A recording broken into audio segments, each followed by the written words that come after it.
Specific immunity in humans and other mammals is categorized using two different sets of criteria that, when combined, result in four specific descriptors of the immune state. It can either be active or passive. It can also be either natural or artificial. Let's talk about natural immunity. This is any immunity that you acquire through normal experiences and like getting an infection.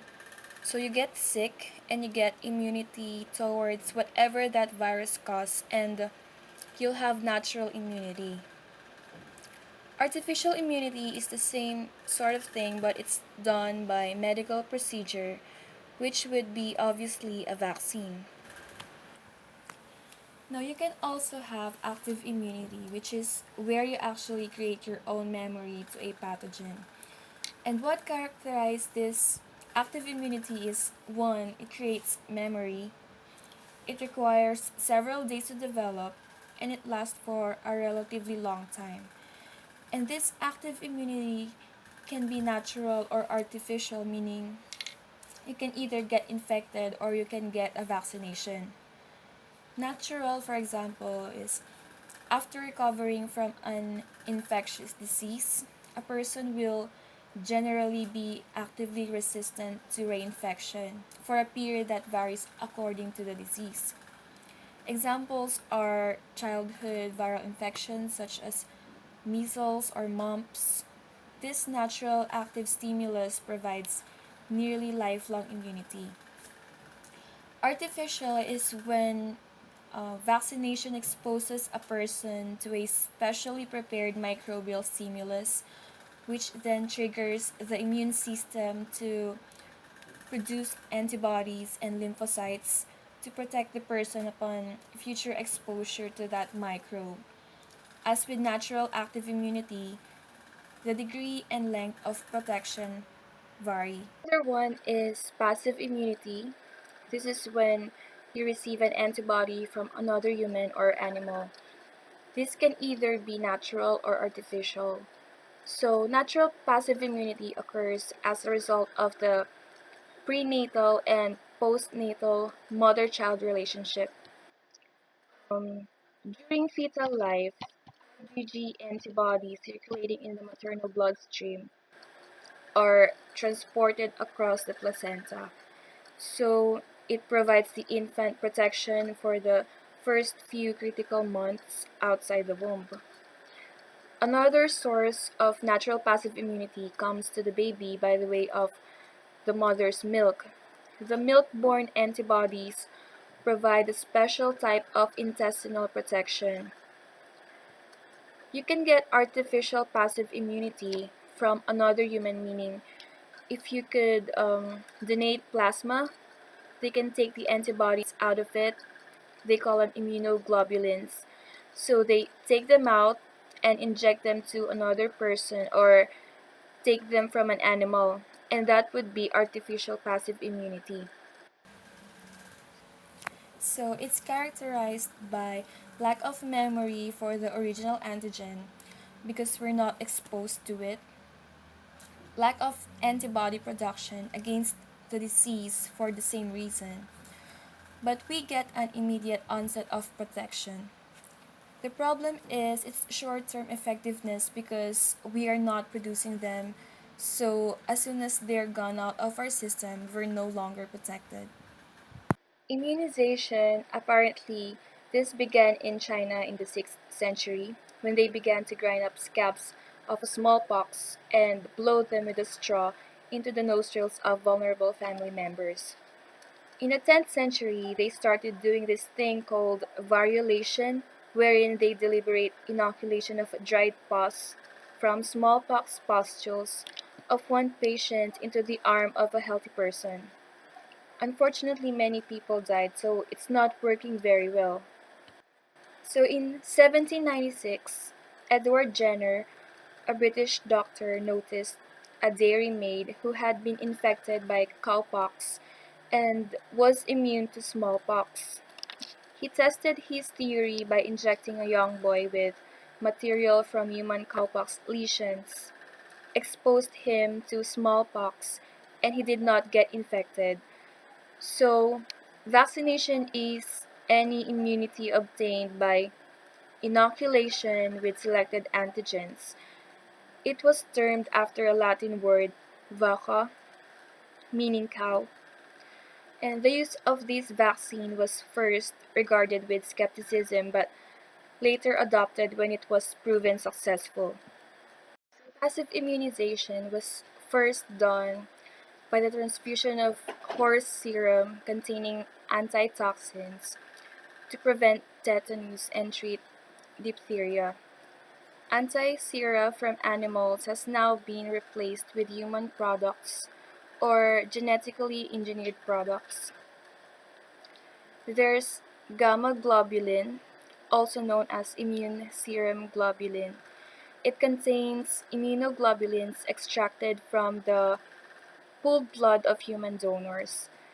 They use this for people with specific infections or high-risk neonates, immunocompromised patients, because some people don't produce their own antibodies. So, artificial active immunity is vaccination.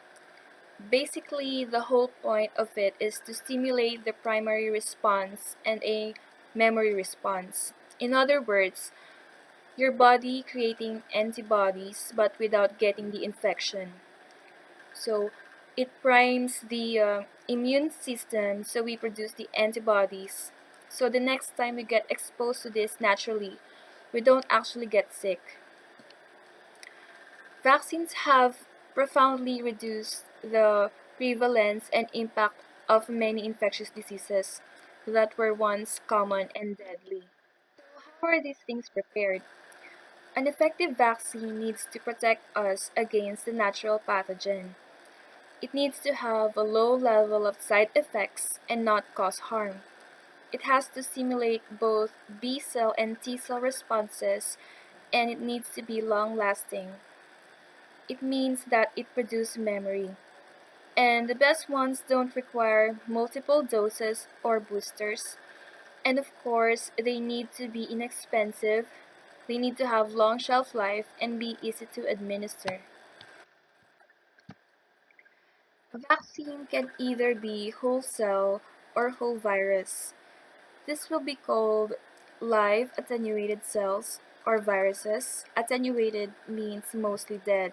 So they are dead enough that they won't cause any infection, but live enough that your body still recognizes them as foreign and create antibodies toward them. So they can be live attenuated or killed cells or inactivated viruses. These are treated with heat or chemicals. They are dead, but the antigenicity is retained. So it stimulates immunity, but pathogen cannot multiply. The other thing is we can use antigen, which is derived from bacterial cells or viruses. In other words, just a part of them. So they are not whole anymore. So we can either derive them from the actual cell or we can produce them synthetically and either way get immunity toward them. These subunits can be manufactured using genetic engineering. There's also a type of vaccine that is called conjugated vaccine, wherein we combine subunits with other proteins, and this makes them more immunogenic or more reactive, so our body actually reacts more efficiently and creates immunity. So, this is showing whole cell vaccines. They have killed vaccines and live attenuated. So what we do with attenuated vaccines is we reduce the virulence or eliminate the virulence.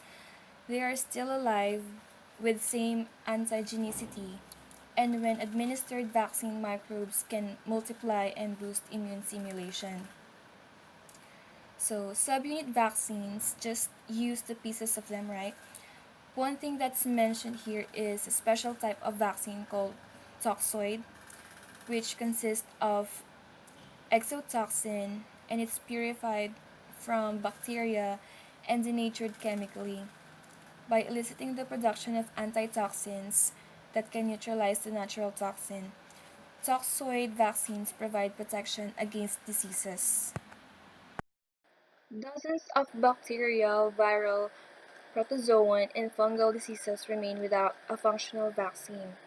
Examples are malaria, HIV or AIDS, and other diseases that affect over 200 million people per year. Even if there are vaccines, lots of people are not vaccinated because they are out of reach for much of the world's population. Some are difficult to design, like for the herpes viruses and cytomegaloviruses. DNA vaccines is where we insert the microbial DNA into a plasmid and inoculate it into a human so that portion of the bacterial DNA then is expressed and we produce proteins from it. And once these proteins are produced, our body recognizes them as foreign and causes the B cells and T cells to be sensitized and form memory cells. Let's check out how vaccines are constructed. There are a variety of ways to produce vaccines. Traditionally, vaccines have consisted of killed or inactivated pathogens.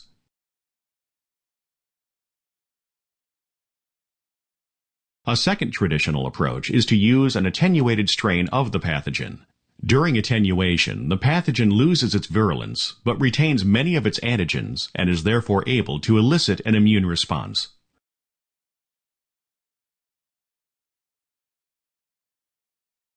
Subunit or acellular vaccines consist of selected components from the pathogen, such as a surface structure, an internal macromolecule, or the flagellum. Recombinant vaccines are produced by cloning the gene for a structure, such as a surface protein from a pathogen, into a host microorganism. For example, the gene for a surface protein of the hepatitis B virus has been cloned into a yeast cell. The yeast produces the virus surface protein, which can be purified from the growth medium of the yeast and used as a vaccine. Most vaccines are administered via subcutaneous, intramuscular, or intradermal. There's also what we call oral or nasal vaccines, but they are available for only a few diseases. Oral or nasal vaccines stimulate IgA protection because that's the antibody that's in the mucous membrane. It's easier to give than injections and are more readily accepted and well tolerated. An example of this is in the form of influenza vaccine that comes in the form of a nasal spray. There's a term called adjuvant. This is a special binding substance required by some vaccines. It's necessary because it enhances immunogenicity and prolongs antigen retention at the injection site. The adjuvant precipitates the antigen and holds it in the tissues so that it will be released gradually. The gradual release presumably facilitates contact with antigen-presenting cells and lymphocytes. The most common adjuvant is alum or aluminum hydroxide salts. So, vaccine side effects. Vaccines must go through years of trials and experimental animals and human volunteers before they are licensed for general use. The most common complications of these are local reactions at the injection site, fever, and allergies. Rare reactions are panencephalitis from the measles vaccine, back mutation to a virulent strain from a polio vaccine, disease due to contamination with dangerous viruses or chemicals, and some neurological effects.